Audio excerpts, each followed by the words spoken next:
jaalala jaalaltiin madda onneeti. Onnee takkarraa manditee gara onnee taanitti dhangalaati. Onnee fi onnee walitti hiiti. Onneen lamaan ala dagalgala FM irraan wal qunnamti. Sagantaan kun sagalee kurruftuu jaalalaati. Kurriftuun jaalalaa onnee tokko madditeeti jecha taatee dhangalaati.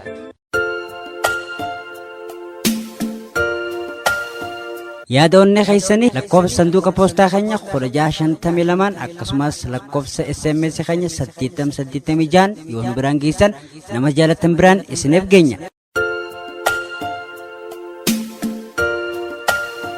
Kurriftuu jaalalaa.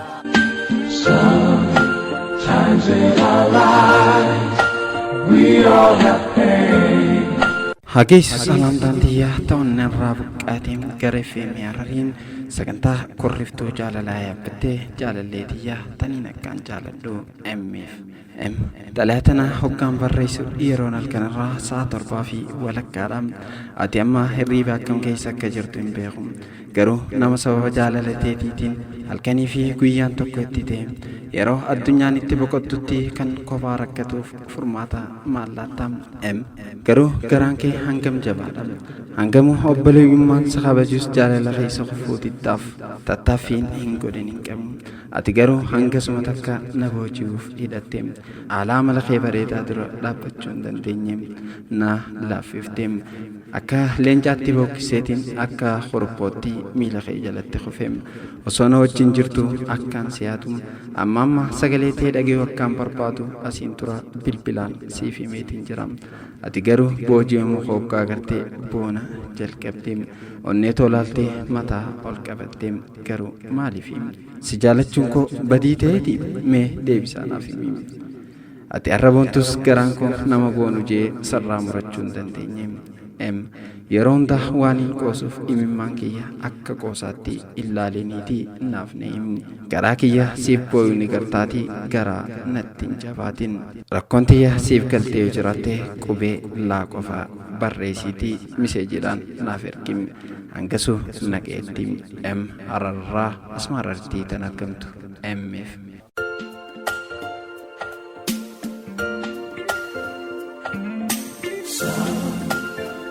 In our lives, we all have pain, we all have sorrow. Khaniin lafa fagootti yaadaa ture, khaniin jaalala isaa yeroo baay'ee dheebochaa ture. Yeroo sanitti haalaan akkaan si jaaladhu naaf hin beektu turte. Garuu ati yeroo sanitti haalaan na wajjin taphatta turte. Natti dhiheenyi kee, qoflaa fi dabni kee, haalaa fi amalli kee. Kabajaan ati anaaf qabdu haalaan garaa na nyaachaa ture. Ani garuu yeroo sanitti haalli kee guutumaan guututti sitti na dhiheessee ture. Atis garuu walitti dhufeenyi anaa waliin qabdu haalaan nama gammachiisa ture. Osuma akkanatti walitti dhihaachaa jirru anis akka tasaa kolleejjiin barnoota jalqabeetiin ture. Atis akkasuma barnoota qophaa'inaa barachaa turte. Hawwiin kee yuunivarsiitii seentee barnoota kee haala gaariin xumuruudha hawwiin tee tan jalqaba. Anis barnoota kiyya itti fufeetiin haala gaariin barachaa ture. Atis akkasuma qorumsa qophaa'inaa fudhachuun qabxii gaarii fiduun gara yuunivarsiitii na biraa boqotte. Akka tasaa ta'ee yeroo sanitti si gaggeessuu dhabuu kiyyatti haalaan hin gadde ture. Haala kanaan atis deemtee yeroo baay'ee wal hin argine. Anis haalaan si yaadurraa kan ka'e yaada keetiin liqinfameetiin ture. Akka tasaa tahee atis yuunivarsiitiirraa boqonnaadhaaf dhufteeti turte. Garuu guyyaa tokko anaa hojiirraa gara manaa deemuu na arguudhaan haalaan rifattee naas dubbisuu sodaattee gara manaa deemte. Akkasuma akka tasaatti ayyaanni jaalalaa guyyaa lammaffaatiis walitti nu fide. Atis if jajjabeessuudhaan natti dhihaachuudhaan haniyyee jechuun nama keessaa na yaamte. Anis if booda garagalee yeroo si mil'adhu si beekuu hin dandeenye. Jireenyi yuunivarsiitiidhaa haalaan si jijjiire. Akram si beekuu hin dandeenye yeroon siin jiru anuma akram keeti hayaa naan jette. Oo haalaan irrifadhe akkami nagaa fayyaa si gaafachuudhaan yeroo sanitti bilbila kiyya na harkaa fudhachuun akka boqonnaaf dhufte naaf ibsite. Garuu anas barbaadaa akka turte naaf himte turte. Anis haalaan gammade si arkachuu kiyyatti. Yeroo boqonnaa keetitti yeroo muraasa wal argine jaalala haalaan nama hinaafisu waliif kannaati turre. Amma garuu boqonnaa keetu murtee gara yuunivarsiitii deebi'uudhaaf qophiirra jirta. Jaalaltiin siif qabu yoomiyyuu hin irrattu, yoomiyyuu sin irraanfadhu, siin jaaladha. Nagaa fi jaalalaan gara yuunivarsiitiitti akka deebitu siif hawwaa. Jaalalaan siif qabu siif ibsuudhaaf jechaatu natti xiqqaata Akramiyyee, siin jaaladha. Nagaa fi jaalalaan naaf turi. Hani asuma Harar irraa yeroodhaaf asuma Hararitti kan argamu Akramiif.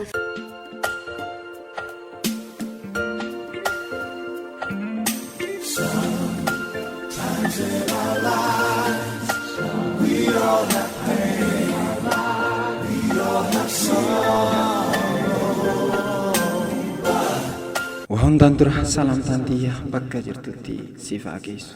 Samiiraan iddaan sudaan gaafii takkaan si gaafadhaan lubbuu fi dabarsanii namaaf kennuu caalaa kennaan guddoon addunyaa tanarraa maaltu jirama?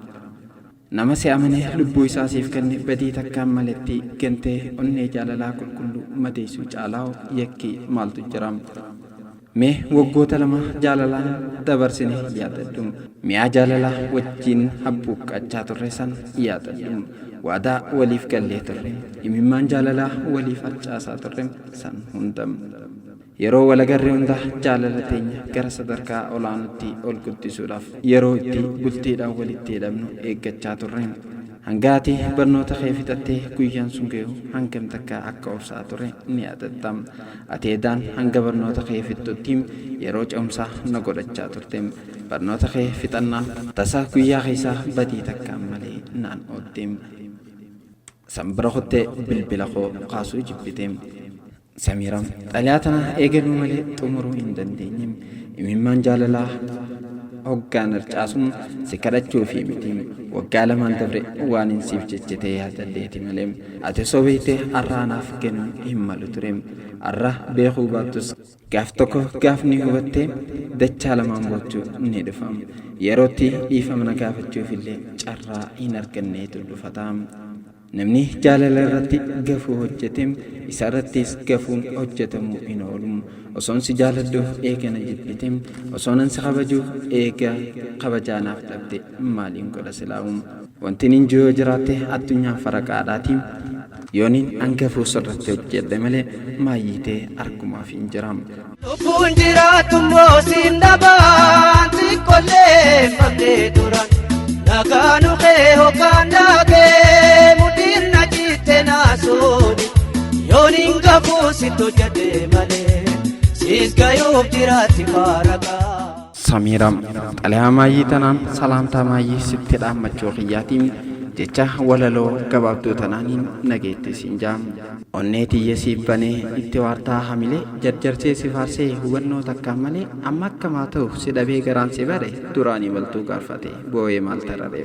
Numaan obsee illettuu hogoraan akka keen ta'u poortaatuun namaafin illee maaliin godha silaa'u? Dirqamaan malee bishaan fedhee qarreen bahu eega sitti fakkaatte mee beenu kaasiifaa ta'u. Takkaamamee hin beeku waan naan jettu mara si amanuu tiyyaatu deebi'ee na miidhu jira. Ansiifin jira humaan yaadin narra jechi kayaakuuki an hin beeyne firra. Amtuu siin qabdu onneen to'amamuu miitu gaarumaan siif hawwa ani bakka ati deemtu. Dhiifa manaaf godhimee daguttillee balleessu gargar baane jee garaa sin ammaysu. Siifin yaadaa ture lubbuu tiyyallee tursee hamma taayitaa tiyyatti maalin sirraa hir'ise. Duraanis galata sirraan barbaanne jaalala malee anaaf hamilee gadhabde beenu sirraa oole. Anaaf hamilee gadhabde beenu sirraa oole. Jaalallee kee kan duraanii Mahamad Tuqaa irraa asuma magaalaa irratti tan argamtu Samiiraadhaaf.